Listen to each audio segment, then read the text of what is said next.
Ons almagtige Hemelse Vader, ons roep U aan, U wat U Seun vir ons gestuur het, U wat U Heilige Gees vir ons gestuur het.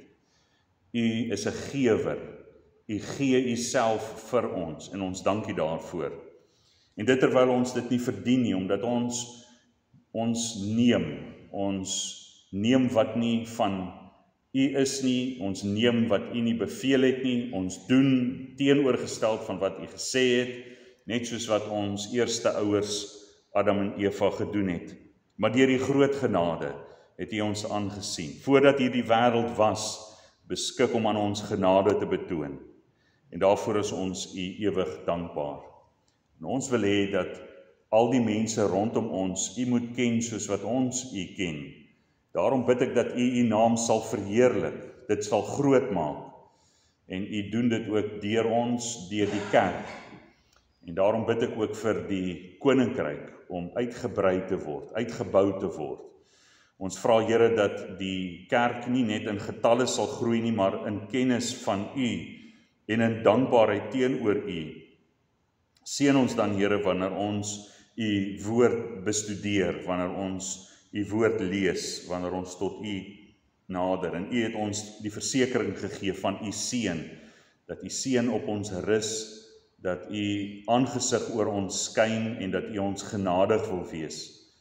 Ons bid Here dat U ook elke menslike hart sal buig, elke menslike wil, sodat U wil kan geskied, soos wat dit in die hemel geskied, met dadelike gehoorsaamheid van die engele in die hemel, dat U elke menslike hart hier op aarde ook sal buig, om ook so met daardie selfde dadelike gehoorsaamheid te reageer, om gehoor te gee aan die groot opdrag, om uit te gaan na al die nasies, die evangelie te verkondig, die mense te doop in die naam van die Vader, die Seun en die Heilige Gees, en om hulle te leer om alles te onderhou wat U hulle beveel het.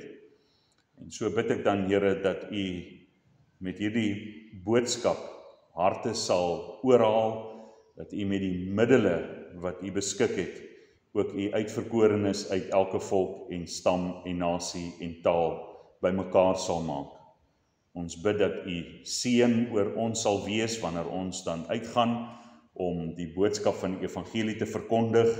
En baie keer het ons hierdie idee dat dit net ver lande is wat U behaag om te bereik, maar terwyl mense rondom ons besig is om te vergaan aan 'n gebrek aan kennis, terwyl ons dit aan bure en kollegas en vriende en familie kan bekend maak. Gee aan ons groot vrymoedigheid om dit te doen, en bid ons ook Here dat U ons al die middele wat ons nodig het, sal voorsien, dat U ons daaglikse brood sal voorsien, dat ons nie hoef te bekommer oor wat ons sal eet, of wat ons sal drink, of wat ons sal aantrek nie, dat U daarvoor sal sorg en sal voorsien. U het 'n behaag daarin, dat ons tot U nader en U erkenning gee, dat U die enigste een is wat sorg en voorsien. Ons bid dan dat ons ook gewillig sal wees om vir die wat in moeilike omstandighede is te help, diegene wat in krisis geval het, en dan bid ons Here dat U groot genade sal gee om weer op te tel. Maar ons weet ook dat U baie duidelik is teenoor diegene wat nie wil werk nie, dat hulle nie moet eet nie, as hulle self dan so deur hulle eie luiheid wil ombring, en bid ek Here dat ons met groot wysheid sal omgaan, dat ons nie sal val vir die leuns van die wat lui is nie, maar dat ons ook nie hard sal wees teenoor hulle wat waarlik in moeilike omstandighede is nie. Daarom bid ek dat U ons onderskeidingsvermoë sal gee om dit ook te kan sien. En dan het ons die sielevyand wat ons wil ombring, wat wil ons deurmekaar maak, wat ons wil haatlik maak teenoor mekaar, wat gevegte en vegtery onder mekaar wil aanhits, wat jou sielevyand die duiwel, wat die wêreld gebruik en die invloed en die druk van die wêreld, en dan ook die oorblyfsels van die sonde wat nog in ons vlees oorgebly het, dat ons hierdie vyand dag vir dag sal oorwin. Bekragtig ons en help ons, so het u apostels dan gefaal, omdat hulle nie u in die gebed erken het nie. U, o Christus, het vir u disippels gesê, waak en bid dat julle nie in die versoeking kom nie, maar u het hulle telkens aan die slaap gevind.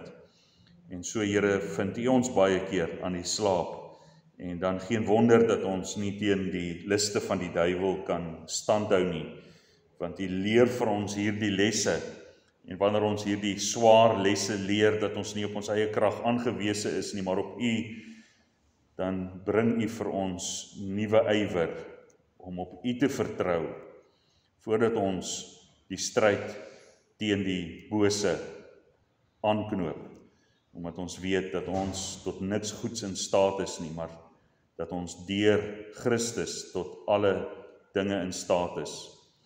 Ons bid dan, Here, vir hulle wat in moeilike omstandighede met hulle gesondheid is, dat u ook genadiglik aan hulle sal dink en dat u hulle sal opwek. Ons dra hulle op aan u en ons het die versekering dat u in staat is om te genees, maar ook verseker u vir ons vanuit die woord dat ook ons stryd, alle moeilike omstandighede ten goeie meewerk. En daarom bid ek dat u dit ook sal gebruik. Elke moeilike situasie waarin enige van ons gemeentelede hulle self mag bevind, het sy dit na liggaam, in siekte, of waar dit in gemoed kan wees, swaarheid van gemoed, omstandighede wat buite beheer is, bid ek dat al hierdie dinge sal wees dat ons nader aan u getrek sal word, sodat die bose nie die oorwinning kan kry nie, dat u koninkryk uitgebou word, ook deur ons moeilike omstandighede. En ons bid dat u ons sal versterk deur die hemelse brood, deur u woord, deur vir ons te voed met Christus. En bid ek dan dat u ons geopende oë sal gee, geopende harte, om Christus te kan raak sien, en ook, Here, om aan die Vader eer te gee, en te vertrou dat u deur die krag van u Gees ons sal bystaan om meer in die beeld van Christus gelykvormig te word. Hierdie dinge bid ons nie omdat ons dit verdien nie, maar enkel alleen uit u genade, in Jesus naam. Amen.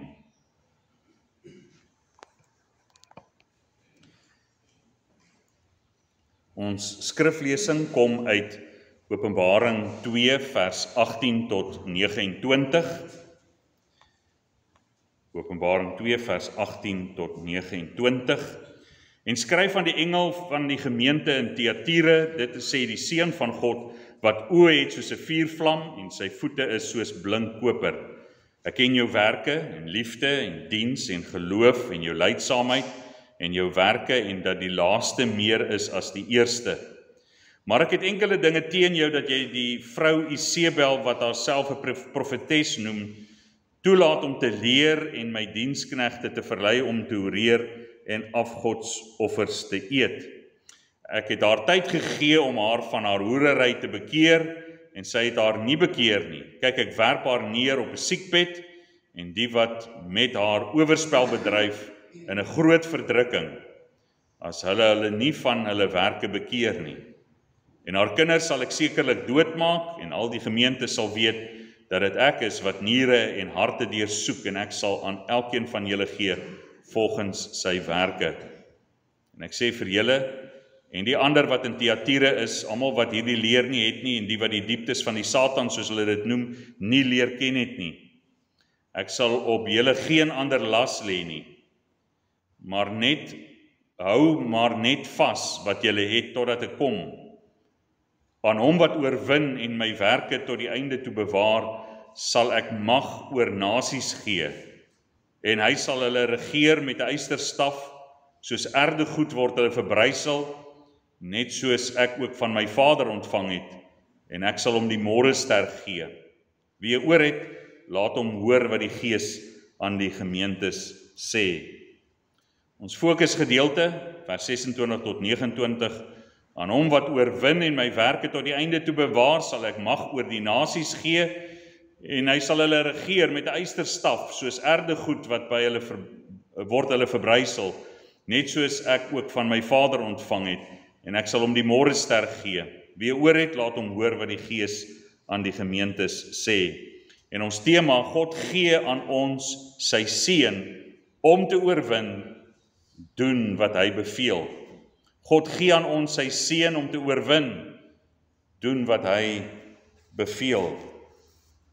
Nou vir diegene van u wat vanmôre hier vir die eerste keer is, ons is besig met 'n reeks oor die eindgebeure, en so ons het nou al 'n lang tyd het ons stil gestaan, en ons het eers later bewus geword van hierdie tendens wat daar was, dat mense gesê het Christus gaan kom in September, of ja, ek dink in September maand. En vir die van u wat nou nie weet nie, Christus het nie gekom nie. En dis nie die volëinding nie. En dit kon ons vooraf alreeds gesê het, omdat die skrif vir ons leer dat van daardie uur en daardie oomblik weet niemand nie. So ons het lank voor die tyd, ons het nou nie die golf gery nie, ons het lank voor daardie tyd begin met die reeks, omdat daar al reeds baie chaos was oor die eindtye, en gaan ons dan voort, ons het verskeie gedeeltes, ons het so bietjie geraak net aan die boek Daniël, en ons gaan kyk nou na die boek Openbaring. Maar nou kyk ons na die briewe wat geskryf is, en ongelukkig die van u wat nou die eerste keer hier is nou in die helfte van die brief van Thyatira. Ons het op YouTube het ons die preke beskikbaar as die opname hou. Partykeer het ons so 'n bietjie 'n kinkel, maar ons het 'n opvolg, ons neem dit ook op in audio, so indien u dit wil bekom, dan kan ons dit net vir u via WhatsApp aanstuur. En so ons het gekyk na die boek, of na die brief wat Christus aan Johannes gesê het hy aan Thyatira moes skryf. En ek wil bietjie stil staan by 'n gedagte oor volharding. Wat leer die skrif ons van volharding? Want ons kan 'n verkeerde idee ontwikkel wanneer ons praat oor volharding.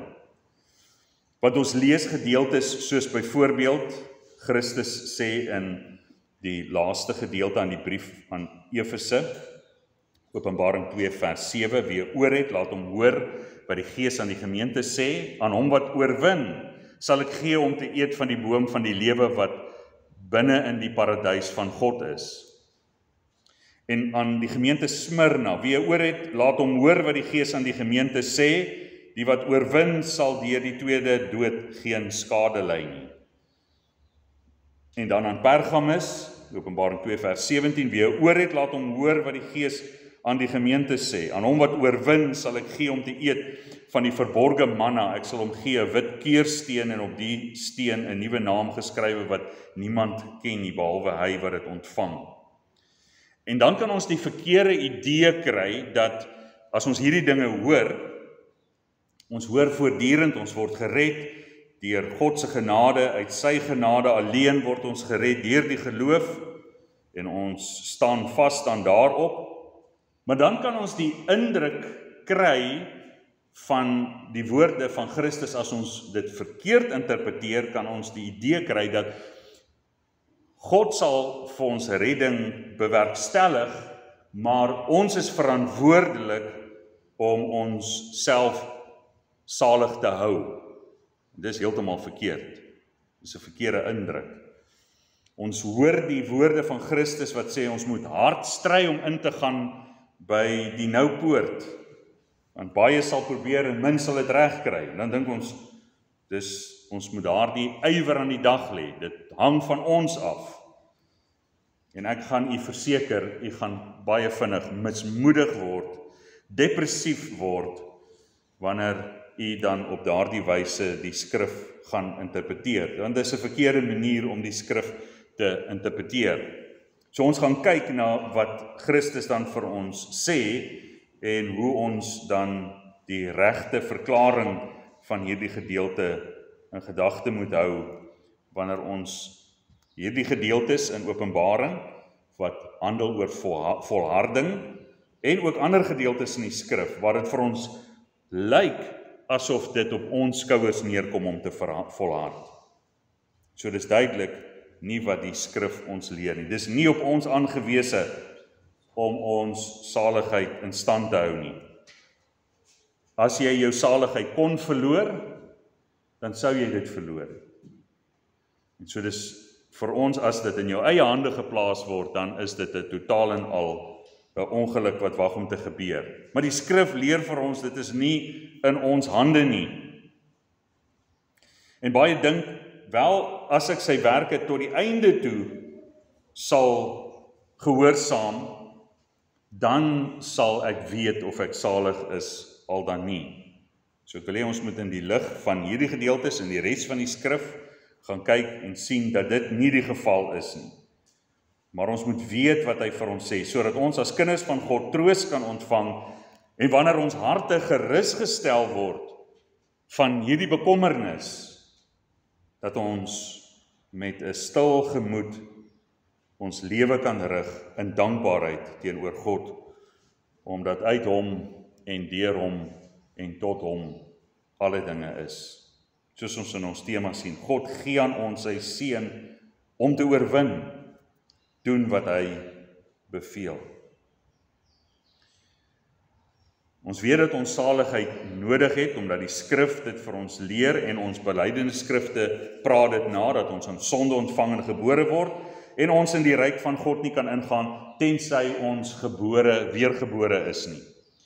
En dan ontstaan die vraag, hoe word ek weergebore? En sommige preek dit dat, soos Jesus vir Nikodemus gesê het, in die Evangelie van Johannes, praat Jesus met Nikodemus, en sê vir hom, voorwaar ek sê vir jou, as iemand nie weergebore word nie, kan hy die koninkryk van God nie sien nie.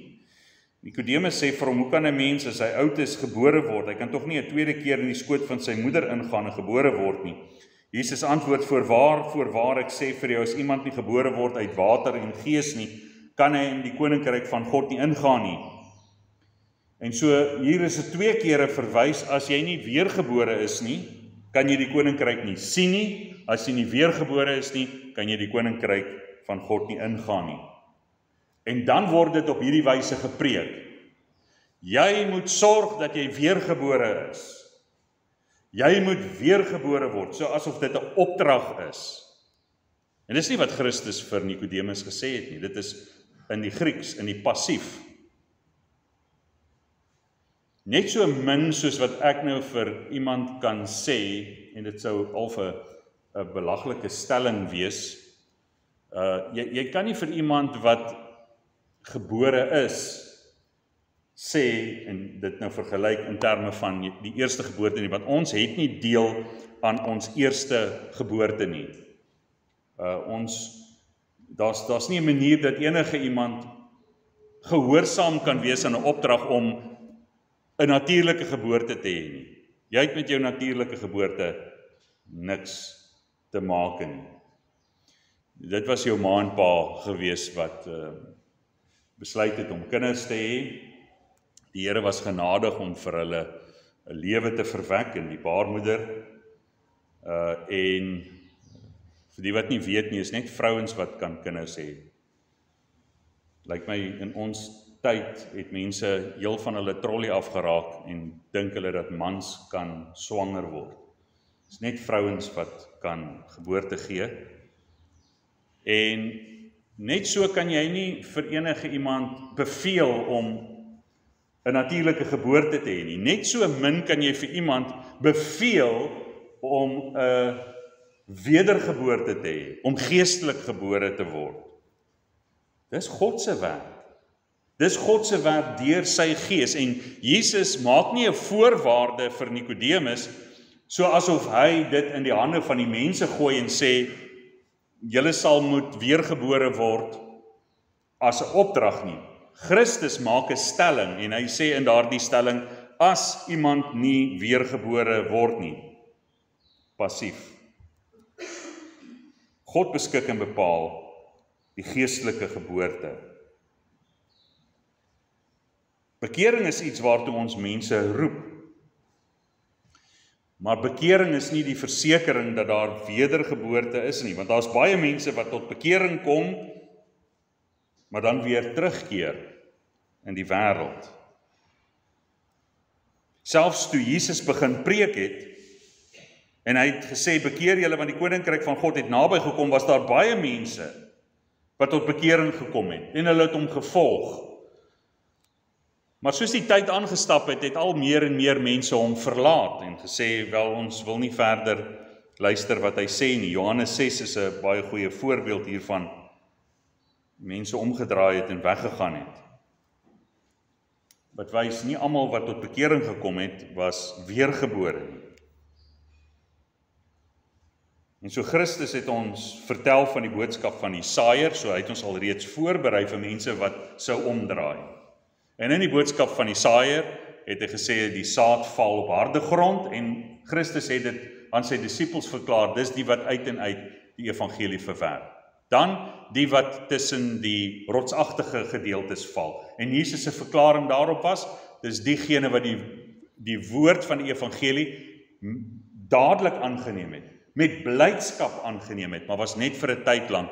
Toe vervolging kom, toe draai hulle om, en omdat daar geen wortel in hulle self was nie. En dan die gedeelte wat tussen die onkruid geval het, dit het opgekom, maar dit het nooit vrug gedra nie, omdat die sorge van hierdie wêreld en die begeerlikhede van hierdie wêreld het dit verstrik en verstik, en op die ou end het dit geen goeie vrug opgelewer nie. En dan is daar die wat 30, 60 en 100voudige vrug met volharding goeie vrug dra. En so Christus het ons gereed gemaak. Daar's mense wat dit uit en uit sal verwerp. Daar's diegene wat dit vir 'n tyd lank sal omhels en dan uit die bus uitval. En dan is daar diegene wat dit vir 'n tyd lank sal ontvang. Ons kan dit in 2 kategorieë, die wat vervolg word en nie Christus langer wil volg nie, en diegene wat weens die versoekings van hierdie wêreld en die begeerlikhede van hierdie wêreld, en hulle draai om. Hulle volg Christus nie meer nie. Maar dan is daar die wat met volharding goeie vrug dra. En so ons kan so 'n prentjie kry van die deursnee prentjie word vir ons gegee, dat iets gaan onderaan. Die wat in die goeie grond val, is die wat 'n wortel het, wat geanker is. God het daardie anker gegee, en kan elkeen dan wat op die goeie grond gesaai is, volhard, as gevolg van die voorbereiding wat God gedoen het. Daarom moet ons weet, dat wanneer hier dan gepraat word van, ons moet volhard, ons moet luister na wat Christus sê, dan beteken dit, hy praat met diegene wat die uitverkorenes van God is. Die uitverkorenes van God, die wat waarlik sy eiendom is.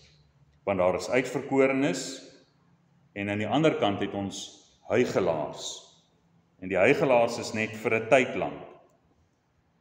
So God het uit liefde en genade die lede van sy kerk uitgekies, nie op grond van enige iets wat hulle gedoen het nie, maar iets wat hy gedoen het, deur sy seun te stuur as 'n losprys vir ons sondes.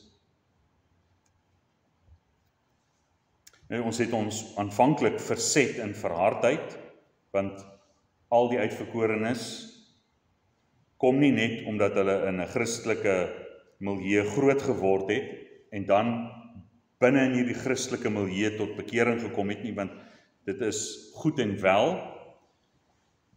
Maar ongelukkig is daar baie ouers wat nie hulle verbondsverantwoordelikhede nakom nie, en dan moet party verbondskinders eers 'n draai in die wêreld maak, om dan te besef waar my verlossing vandaan kom. En so het ons die ervaring van hulle wat soos Timoteus in sy ouerhuis, by sy ma en sy ouma, die evangelie geleer het, en Christus en al sy weldade omhels het. En iemand soos Paulus, wat afgedwaal het, wat selfs die kerk vervolg het, en wat dan hierdie bekering op die pad van Damaskus gehad het, en waar hy oorgegaan het van sy vervolging na die apostelskap waarvoor God hom geroep het. En so God is besig om harte op verskillende maniere van sy uitverkorenes oor te haal en ons dan die stryd te laat stry en te oorwin. So kind van God, hier is die gedagte. Jy kan jouself met hierdie gedagte probeer troos, alleen deur hierdie gedagte, dat ek is 'n uitverkorene van God. Maar die oomblik wanneer probleme opdaag, die oomblik dat daar probleme is, dan kan jy begin twyfel en sê, is ek werklik 'n kind van God, want ek het dan nou stryd. Is God nie veronderstel om net vir my oorwinning te gee nie? Moet ek as kind van God stryd hê? En Jesus het ons gewaarsku, in die wêreld sal julle stryd hê. Maar hou goeie moed, ek het die wêreld oorwin. Die Here het ons nie vrygespreek van stryd in hierdie wêreld nie. Stryd is daar.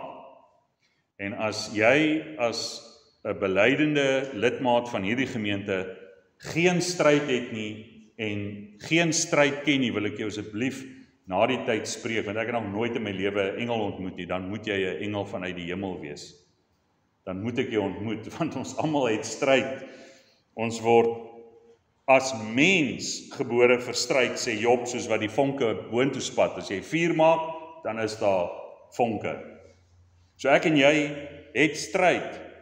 En wie dit vir ons beskik? God het vir ons beskik dat daar stryd moet wees. En dan sê hy, wie oorwin sal, en dan vir die verskillende persone, of vir die verskillende gemeentes, skryf hy dan elkeen iets anders. So hoe lyk dit om te oorwin? Wat is die bron van ons oorwinning? Want as God my die wedergeboorte gegee het, dan sal hy my die oorwinning gee oor my stryd. En 1 Johannes 5 vers 4 sê, want alles wat uit God gebore is, oorwin die wêreld. En dit is die oorwinning wat die wêreld oorwin het, naamlik ons geloof. Die wat uit God gebore is, oorwin die wêreld. En die oorwinning wat ons behaal is, naamlik deur ons geloof. En geloof is 'n gawe van God. Efesiërs 2 vers 8. So daardie vertroue wat God ons gee, hy skenk aan ons die gawe van die geloof, terwyl ons dan weergebore word, en ons die gawe van die geloof ontvang, vertrou op Christus, vir ons saligheid. Ons kan met ander woorde op Christus vertrou en al sy weldade aanneem, omdat hy ons deur sy groot genade geloof as 'n gawe geskenk het. So dis nie eers iets wat ons uit onsself uit kan genereer nie. Baie mense het die idee van dat jy soos daardie ou karre wat jy aan die gang moet kry deur voor hom te staan en die slinger te draai, dink dat geloof so iets is wat opgewek en aan die gang gekry moet word deur ons en dan loop hy van self. Nee, dis 'n gawe van God. Nie uit onsself uit nie, sodat niemand kan roem nie. En so ons oorwin, ons word gered deur die geloof, deur daardie gawe wat God ons gee, en ons in staat stel om op Christus te vertrou, maar ons oorwin ook deur dieselfde geloof. So dis nie net 'n gawe wat ons gee, toeps word ons gered, en daar verdwyn hierdie geloof nie. Nee, daardie geloof gaan voort. Dieselfde geloof wat God my as 'n gawe gegee het, bly werk in my en jou as uitverkorene en werk oorwinning by ons in stryd. 2 Korintiërs 2 vers 14, maar God sy dank wat ons altyd laat triomfeer in Christus en wat die reuk van sy kennis deur ons oral versprei. 1 Korintiërs 15 vers 57, maar God sy dank wat ons die oorwinning gee deur ons Here Jesus Christus. keer op keer, die oorwinning word vir ons gegee, deur Christus. So die gemeente Efese het begin opstaan teen dwaling, teen die manier hoe die afgode dienaars optree, hulle het daarteen opgestaan, hulle het weerstand gebied teen die dwaling. Christus het hulle wel aangespreek, omdat hulle die liefdediens aan die gemeente en aan God vergeet het, hulle eerste liefde verlaat het, en hulle kon hulle bekeer, en weer in die weë van die Here wandel. Die stryd wat die Here hulle gegee het, was 'n stryd om hulle te laat oorwin, nie om dan op die ou end te verloor nie. En die brief wat Paulus aan die gemeente Efese geskryf het, Efesiërs 1 vers 19 en 20, en wat die uitnemende grootheid van sy krag is vir ons wat glo, na die werking van die krag van sy sterkte wat hy gewerk het in Christus, toe hy hom uit die dode opgewek het, en hom laat sit het aan sy regterhand in die hemele. Die krag wat aan ons gegee word, deur die geloof, is die opstandingskrag van Christus. Daardie krag wat God deur sy gees gewerk het om Christus uit die dood uit te laat opstaan, dis die krag wat tot my en jou beskikking is. Toe God ons gered het, en stel hy ons in staat om in die stryd die oorwinning te behaal. So die gemeente Efese kon oorwin, waardeur? Deur hulle geloof, deur die wat waarlik gelowiges is. Maar die huigelaars val uit. Die gemeente Smyrna kon oorwin, omdat Christus aan hulle die geloof geskenk het, en die huigelaars val uit. Die gemeente Pergamus kon oorwin, want God het aan hulle geloof gegee om te oorwin.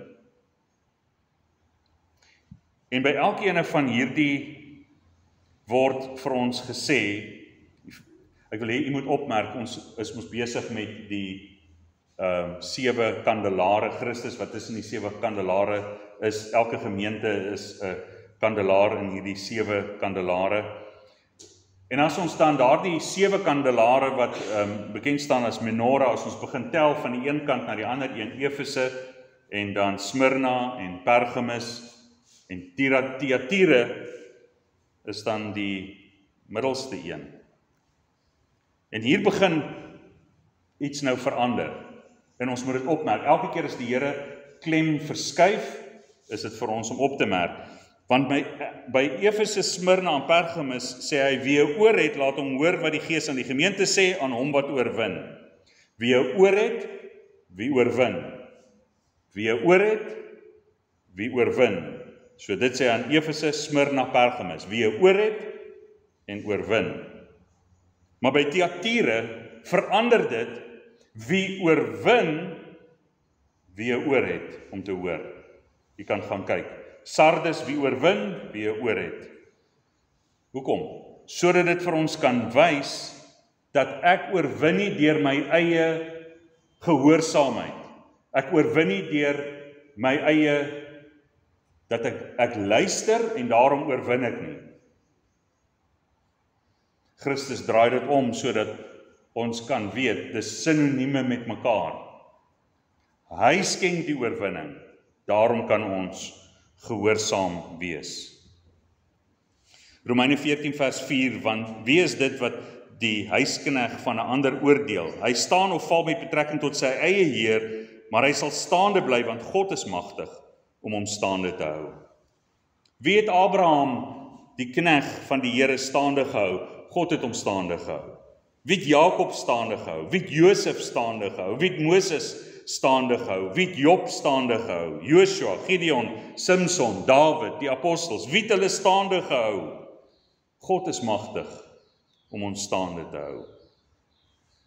En ons Heidelbergse Katekismus vraag en antwoord 86 van Sondag 32 sê, waarom moet ons nog goeie werke doen terwyl ons tog sonder enige verdienste van ons kant alleen uit genade deur Christus uit ons ellende verlos is?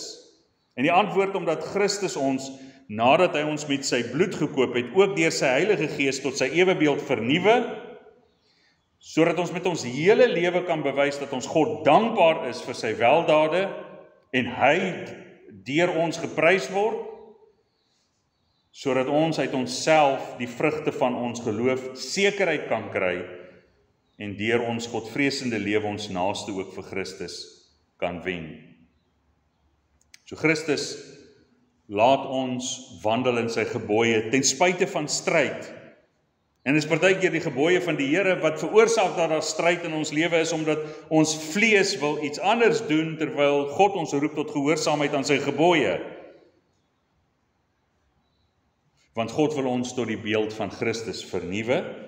Hy wil hê ons moet dankbaar leef, en dat ons uit die vrugte van ons geloof sekerheid kan kry. God plaas my en jou in konstante stryd, sodat jy verseker kan weet, ek struikel en val, maar wat ek opmerk is, God tel my op, en ek kan voortgaan, en ek struikel en val, en God tel my op, en oor die jare heen begin ons 'n patroon in ons lewe sien, dat ons struikel en val, en hy help ons op, en hy lei ons in die spore van geregtigheid, om sy naamsontwil. Hy lei ons om meer na die beeld van Christus gelykvormig gemaak te word. En so kind van God, wanneer ons dan in hierdie briewe van die Openbaring sien, hoor dat Christus sê, wie oor het en wie oorwin, is dieselfde as die wat oorwin en die wat 'n oor het, want God skenk aan ons die lewe. God maak ons lewend. Hy plaas ons in die stryd. Hy bekragtig ons.